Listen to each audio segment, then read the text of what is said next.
ከመንግስት ጋር የፕሪቶሪያ ስምምነት የተፈራረመውና 50 ዓመታትን ያስቆጠረው ህወሓት ከፖለቲካ ፓርቲነት ተሰርዟል። በዚህ ላይ የስምምነቱን ዕጣ ፋንታና ውሳኔው ህወሓት ላይ ምን ያስከትላል የሚለውን የህግ ባለሙያ አነጋግረናል። ይህ በእንዲህ እንዳለም የፕሪቶሪያው ስምምነት እንግዳና በቅጡ ለማወቅ የሚያዳግት ሁኔታ ውስጥ ገብቷል ተብሎ በአሜሪካ ምክር ቤት ውስጥ ተገልጿል። ሰላም ጤና ይስጥልን። የተወደዳችሁ የኢትዮጵያ ሪፖርተር ዩቲዩብ ቻናል ቤተሰቦች ወቅታዊና ፈጣን መረጃዎች እንዲደርሷችሁ የኢትዮጵያ ሪፖርተር ዩቲዩብ ቻናልን ላይክ፣ ሰብስክራይብ እና ሼር እንድታደርጉ እያስታወስን የሰዓቱን አበይት ዜናዎች ይዘን ቀርበናል። ኢልያስ ክፍሌ ነኝ።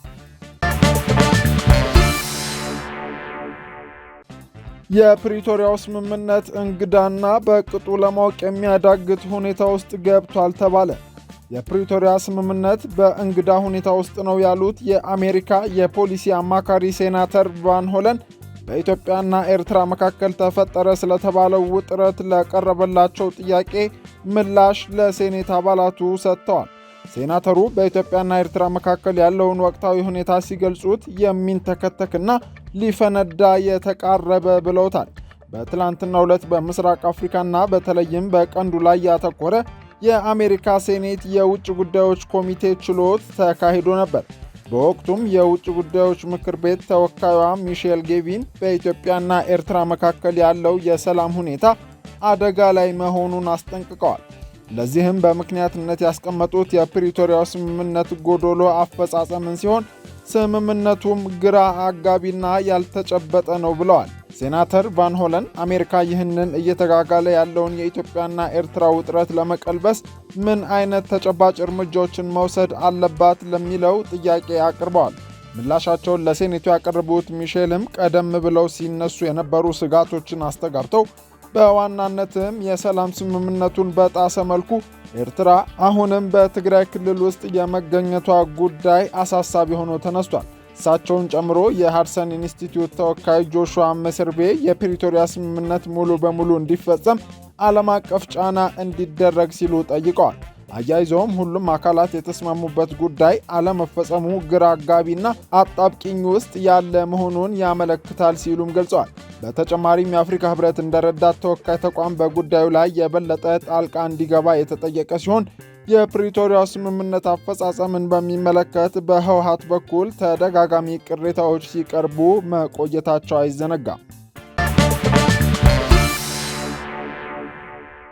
የኢትዮጵያ ምርጫ ቦርድ ላለፉት 50 ዓመታት በኢትዮጵያ ፖለቲካ ምህዳር ውስጥ ዋነኛ ተሳታፊ የነበረውን ህዝባዊ ወያነ ሓርነት ትግራይ ህወሓት ከፖለቲካ ፓርቲነት መሰረዙን አስታውቋል። ህወሓት ከትላንት ግንቦት 5 ቀን 2017 ዓ.ም ጀምሮ ከፓርቲነት መሰረዙን ቦርዱ ዛሬ ግንቦት 6 ቀን 2017 ዓ.ም ባወጣው መግለጫ ያስታወቀ ሲሆን ይህ ውሳኔም ለህወሓትና ለፍትህ ሚኒስቴር በጽሑፍ እንዲደርስ እንዲሁም የመሰረዙ ውሳኔ ለህዝብ ይፋ እንዲነገር ብሏል። ከዚሁ ጋር ተያይዞም የፓርቲው መሰረዝ የሚያስከትለው ውጤት በመኖሩ ይህንን አስመልክቶ የፖለቲካ ፓርቲዎች ምዝገባና የምርጫ ስነ ምግባር አዋጅ ቁጥር 1162 አንቀጽ 99 ስር የተቀመጡት ድንጋጌዎች እንደ አግባብነቱ በህወሓት ላይና በፓርቲው አመራሮች ላይ ተፈጻሚ እንዲሆን መወሰኑን ቦርዱ አስታውቋል። ቦርዱ በህወሓትና አመራሮች ላይ ተፈጻሚ እንዲሆን ያለው አዋጅ ቁጥር 1162 አንቀጽ 99 መሰረት ከምዝገባ የተሰረዘው ህወሓትና የፓርቲው ኃላፊዎች በፓርቲው ስም መንቀሳቀስ አይችሉም።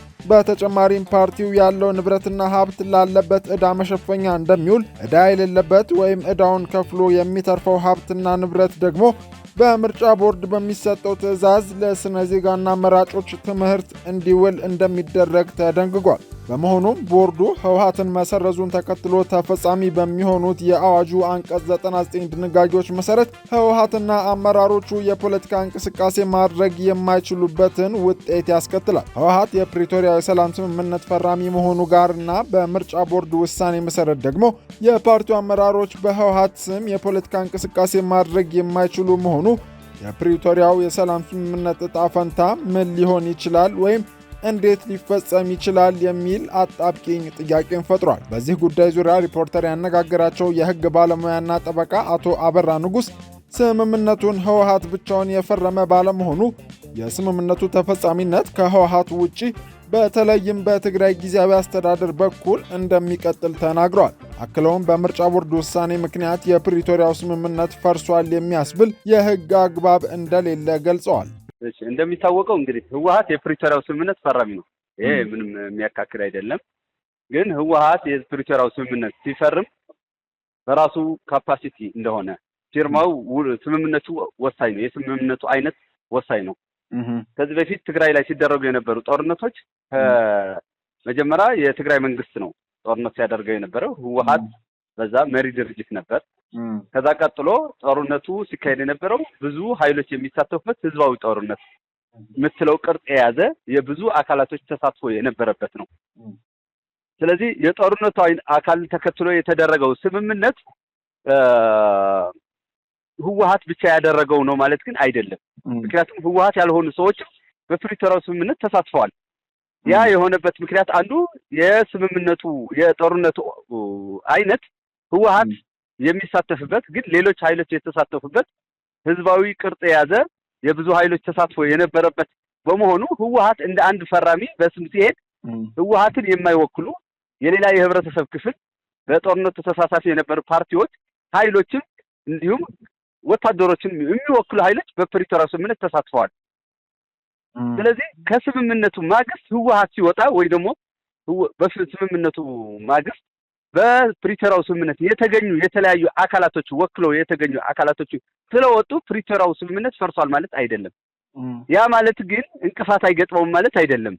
ምክንያቱም በተለይ ህወሓት እንደ አንድ ትልቅ የጦርነቱ ተሳታፊና መሪ እንደመሆኑ መጠን ፕሪቶሪያን በማስፈጸም ሂደት የራሱ እንቅፋት ይኖረዋል። በማስፈጸም ሂደት በህግ ግን አውቶማቲካሊ ህወሓት ከፈራሚዎቹ መሃል ስለነበረና አሁን ስለተሰረዘ ፕሪቶሪያ ስምምነቱ ፈርሷል የሚያስብል የህጋዊ ውጤት ግን አለው ብዬ አላምንም። እንደው ይህ ማለት ይቅርታ ስምምነቱ ከህወሓት ውጪ ይቀጥላል ማለት ነው? በትክክል ምክንያቱም በዚህ ውስጥ ስምምነቱ ህወሓትም ሌሎች አካላቶችም የትግራይ ህዝብ ወክለው በጦርነት ነበርን ብለው ታሳቢ ተደርጎ የተፈረመ ፊርማ እንደመሆን መጠን አንድ፣ ሁለተኛ የፕሪቶሪያው ስምምነት የህዝቦችን በተለይ ደግሞ የትግራይ ህዝብ ፍላጎት ማዕከል ተደርጎ የተፈረመ ፊርማ በመሆኑ ተወካዮች ነን የሚሉ አካላቶች ስላኮረፉ ስለወጡ የወካዮቻቸው ወይ ደግሞ የትግራይ ህዝብ ፍላጎት በሚጻረር መልኩ ፕሪቶሪያ ይፈርሳል ማለት አይደለም። ውክልና ነው ያላቸው እንጂ በራሳቸው ካፓሲቲ የፈረሙት ሰነድ አይደለም። ስለዚህ ወካይ ስምምነቱ ይቀጥላል ብሎ ወይ ደግሞ የፕሪቶሪያው ስምምነት ይቀጥልልኝ ብሎ የትግራይ ህዝብ እስከፈለገ ድረስ ተወክለው የፈረሙ አካላቶች አንድ ተወካዩ ህወሓት ነው ስለተሰረዙ ወይ ደግሞ ስለሌሉ ፕሪቶሪያ ይፈርሳል ማለት አይደለም። በዋነኛነት የውክልና ፊርማ ነው ያሳረፉት እንጂ የባለቤትነት ፊርማ አይደለም። የፕሪቶሪያ ስምምነት በዋነኛነት ባለቤቱ የትግራይ ህዝብ ስለሆነ እዚህ ላይ ስምምነቱ ሊፈርስ የሚችለው የትግራይ ህዝብ አልፈልግም ካለ ብቻ ነው እንጂ እሱን ወክሎ የላከው አካል ለዛውም ከተወከሉ አካላቶች አንዱ ግዙፉ ሊሆን ይችላል አንዱ አካል ስለተሰረዘ ብቻ ፕሪቶሪያ ይሰረዛል ማለት አይደለም። ያ አቃፊ ጊዜያዊ አስተዳደር እንዲቋቋም ሲወሰን ነው በፖለቲካል ውይይት ፌደራል መንግስቱና ህወሓት ያቋቁሙታል ነው። በዚህ መሀል ላይ ፌደራል ስላኮረፈም የፕሪቶሪያ ይፈርሳል ማለት አይደለም። ህወሓትም ሌሎች አካላት ስላኮረፉ ይፈርሳል ማለት አይደለም ለማለት ተፈልጎ አሬንጅድ የተደረገ አካል ነው። ይሄ አሁን ፕሪቶሪያ አግሪመንት በማስፈጸም በቁመናም በመዋቅራዊ ቁመናም ነው በፖለቲካው ተልእኮም ቢሆን ዋናው ባለቤት ጊዜያዊ አስተዳደሩ ነው የሚሆነው። ስለዚህ ጥያቄ የሚነሳው ጊዜያዊ አስተዳደሩ አለ ወይ በተባለው ነገር ተቋቁሟል ወይ በተፈለገው ነገር ጥንካሬ አለ ወይ ሌላ ጥያቄ ሊነሳ ይችላል እንጂ በህግ ክፍተት አልተፈጠረም። ለዚህ ነው ህወሓትን መፍረስ አውቶማቲካሊ የፕሪቶሪያ ስምምነትን መፍረስ አያስከትልም። አደጋ የሚፈጥረው በትግራይ ውስጥ ጊዜያዊ አስተዳደርን ሳይቋቋም ሲቀር የትግራይ ህዝብ መንግስት እና አስተዳደር አልባ ሲሆን ግን እንደ ፖለቲካል ኤሊት የማይታይ ህዝብ ስለሆነ በዚህ መሀል ላይ ፕሪቶሪያው እንደማናቸውም የፖለቲካል አክቲቪቲ ፈርሶ ሊባል የሚችለው ለዚህ ነው። በሌላ በኩል ምርጫ ቦርድ ዛሬ ህወሓትን በሰረዘበት መግለጫው በህወሓትና በአመራሮቹ ላይ እንደ አግባብነቱ ተፈጻሚ እንዲሆን የወሰነው የህግ አግባብን በተመለከተ የህግ ባለሙያው ውሳኔው ሶስተኛ ወገኖችን ለመጠበቅ የተደረገ እርምጃ ነው ሲሉ ገልጸውታል። ምርጫ ቦርድ ተፈጻሚ እንዲሆን ያለው ድንጋጌ በኢትዮጵያ የምርጫ የፖለቲካ ፓርቲዎች ምዝገባና የምርጫ ስነ ምግባር አዋጅ ስር አንቀጽ 99 ላይ የተቀመጠው ውሳኔ ሲሆን የፖለቲካ ድርጅት ሲፈርስ የፓርቲው ኃላፊዎችም ሆኑ ፓርቲው በስሙ መንቀሳቀስ እንደማይችሉ፣ የፓርቲው ንብረት ላለበት ዕዳ መሸፈኛ እንዲውል እንዲሁም ዕዳ ከሌለበት ወይም ዕዳው ከፍሎ የተረፈው ንብረት በቦርዱ ውሳኔ ለስነ ዜጋና መራጮች ትምህርት እንዲውል መደንገጉ ነው። የሕግ ባለሙያው አቶ አበራ ንጉስ ውሳኔውንና አፈጻጸሙን ሲያብራሩ ህወሓት በቆይታው ሊኖረው የሚችለውን ከሌሎች ጋር ትስስር እንዲሁም ሀብት ዙሪያ የሚኖሩ ጥያቄዎችን የሚመልስ ውሳኔ ነው ብለውታል። አሁን ያ ነው ምርጫ ቦርድን ያሳሰበው የሶስተኛ ወገንን ጥበቃን በተመለከተ ነው። ሌላው ያነሳው ይሄ ስረዛ ከተሰረዘ በኋላ ፓርቲው ተሰርዘዋል ከተባለ አመራሮቹ ኢንፋክት የዛ ድርጅት ፖለቲካዊ መሪዎች አይደሉም ማለት ነው። ግን በዛ ታሳቢ ተደርጎ አንዳንዶቹ በተለይ ደግሞ ህወሓት ከዚህ በፊት በእገዳ እያለ በእንቅስቃሴ የነበረ ድርጅት መሆኑ ይታወቃል። አሁን ከዛ ቀጥሎ በኋላ የሚያደርገው እንቅስቃሴ አሁንም ሶስተኛ ወገንን ፕሮቴክት ከማድረግ አንጻር ተሰርዟልና ከስረዛ በኋላ የምታደርጉት እንቅስቃሴ ካለ ወይ አመራሮቹ ጋር ልታደርጉት መቀራረብና እንቅስቃሴ ካለ ጥንቃቄ ውሰዱ። የተሰረዘ ፓርቲ እንደመሆኑ መጠን በአመራርነት ራሳቸውን ፈርጀውና አስቀምጠው የሚመጡ አካላቶች ከህጋዊነት አንጻር ትክክል ስላልሆነ ራሳችሁን አርቁ ነው ከህገወጥ እንቅስቃሴ እና ከቀጥሎ ከሚመጣው እንቅስቃሴ። አሁን ምርጫ ቦርድ ምን ብሏል?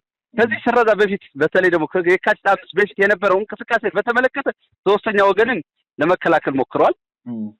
ከአሁን ኋላ ከየካቲት 5 ኋላ ላሉትና በተለይ ደግሞ ከዛሬዋ ከግንቦት 5 በኋላ ያለው እንቅስቃሴ ደግሞ አሁንም ዜጎች ስፔኩሌት አድርጎ ቀጣይ ሊኖር በሚችል እንቅስቃሴዎች ፕሮቴክት ለማድረግ ሞክሯል። ከዚህ ነው ተፈጻሚ የሚሆነውና ይሄ በፓርቲዎች በልዩ ሁኔታ እንደዚህ ተቀርጾ መጣች። በቢዝነስ አሁን ለምሳሌ የአትራፊ ድርጅቶች ሁኔታም ባንክራፍት ሆነው ከስረው ዲዞልቭ ሲደረጉ ሲታወጁ ተመሳሳይ እንደዚህ አይነት የቢዝነስ አንቀጽ አለ። ሶስተኛ ወገንም የሚከላከልበት አንድ ቀድማ በሂደት እንዳይጠቁ፣ ሁለተኛ ደግሞ ከዚህ በፊት የነበራቸውን ጉዳይን በማስፈጸም ሂደት ዊዝ ሆልድ ይደረጋል። የተወሰነ ሀብት የከሰረውን ድርጅት ዊዝ ሆልድ ይደረግና በህግ ሂደት የሚጠይቁት ያው ፍርድ ቤት ነው ብዙ ጊዜ የሚወስነው። ህወሓት ላይም አሁን ፍርድ ቤት የሚወስነው ውሳኔ እንጂ ምርጫ ቦርድ የሚወስነው ነገር የለም። በማስፈጸም ሂደት ሀብት ካለው ይፈጸማል ነው። ይሄ በቃ ምንድነው ድግግሞሽን እንዲያውም ምርጫ ቦርድ ይሄ አላስፈላጊ እየጠቀሱ ምክንያቱም ህጉ ላይ የተቀመጠ ዜጎች ህግ ጠቅሰው የሚያስፈጽሙት ጉዳይ ነው። ግን ኢንፋሲስ ሰጥቶ መጥቀሱ ግን ዜጎች ሶስተኛ ወገኖችን ከመከላከል አንጻር ነው። ይሄ ነው የሚያደርገው። እሺ፣ በጣም አድርጌ አመሰግናለሁ አቶ አበራ። እኔም አመሰግናለሁ። እሺ፣ ቴንኪው። መልካም ቀን ይሁንልህ ለሁላችን። ይህ ዘገባ እስከተዘጋጀበት ጊዜ ድረስ በህወሓት በኩል ከምርጫ ቦርዱ ውሳኔ በኋላ የተሰጠ ይፋዊ መግለጫ የለም። ውድ የኢትዮጵያ ሪፖርተር ዩቲዩብ ቻናል ቤተሰቦች ለሰዓቱ የያዝንላችሁ አበይት ጉዳዮቻችን ያደመጣችኋቸው ነበሩ። ወቅታዊ መረጃዎች በፍጥነት እንዲደርሷችሁ የኢትዮጵያ ሪፖርተር ዩቲዩብ ቻናል ቤተሰብ እንድትሆኑ እናስታውሳለን። ኢልያስ ክፍሌ ነበርኩ። መልካም ጊዜ